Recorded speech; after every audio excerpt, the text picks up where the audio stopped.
வணக்கம். என் பேர் வந்து சோலை மலர்கொடி. என்னோடய மாவட்டம் வந்து தூத்துக்குடி மாவட்டம். ஓட்டப்பிடாரம் தாலுகா எப்போதும் கிராமத்தில் இருக்கேன். என்னோடய பேரண்ட்ஸ் வந்து விவசாய குடும்பத்தை சேர்ந்தவங்க தான். நான் வந்து 1லேருந்து 10th வரைய அரசு பள்ளி எப்போதும் தான் படித்தேன். 10th வந்து 425 மார்க் எடுத்தேன் அவுட் ஆஃப் 500க்கு. அப்புறம் 11th 12th வந்து நான் அரசு மகளிர் மேல்நிலைப்பள்ளி எட்டயபுரத்தில் படித்தேன். அங்கே 12th மார்க் வந்து என்னோடய மார்க் வந்து 500 அவுட் ஆஃப் 600க்கு எடுத்திருந்தேன்.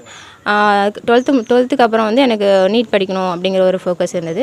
அப்புறம் என்னோடய டீச்சர்ஸ் கிட்டலாம் சஜஷன் கேட்டு அவங்க வந்து ஒரு சேலம் மாவட்டத்தில் ஒரு இன்ஸ்டியூட் இருக்கும், அங்கே படிமா அப்படின்னு சொல்லியிருந்தாங்க. அங்கே நானும் நல்லா படித்தேன். அங்கே ஸ்டடிலாம் எல்லாமே நல்லா இருந்தது.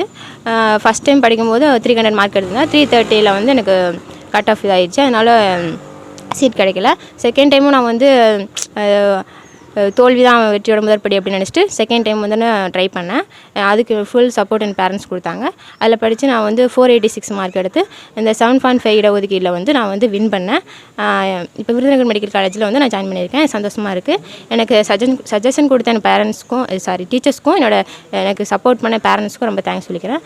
மெயினாக நான் யாருக்கு தேங்க்ஸ் சொல்லிக்கிறேன்னா, இந்த எனக்கு 7.5 இடஒதுக்கீடு கொடுத்த கவர்மெண்ட்டுக்கு வந்து தமிழ்நாடு அரசுக்கு வந்து ரொம்ப ரொம்ப தேங்க் பண்ணிக்கிறேன். இந்த நான் வந்து வின் பண்ணுறதுக்கு என்னோடய பேரண்ட்ஸோ சப்போர்ட் பண்ணியிருக்காங்க.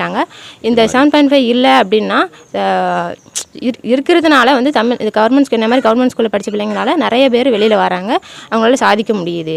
அதனால் இந்த வாய்ப்பை கொடுத்த கவர்மெண்ட்டுக்கு நான் ரொம்ப தேங்க் பண்ணிக்கிறேன். இப்போ நிறைய பேர் வந்து படிக்காமல் 10th முடிச்சதுக்கப்புறமா 12th முடிச்சதுக்கப்புறமா வந்து வீட்டிலே இருக்காங்க. அதுக்கப்புறம் என்ன சஜஷன் கொடுக்க அவங்களுக்கு ஆள் இல்லாமலோ, படிக்கிறதுக்கு வந்து என்ன வாய்ப்பு இல்லாமலோ நிறைய தெரியாமல் வீட்டிலே இருக்கிறாங்க. கம்பெனிக்கு இந்த மாதிரி மில்லுக்கெல்லாம் வேலைக்கு போய்கிட்டு இருக்கிறாங்க.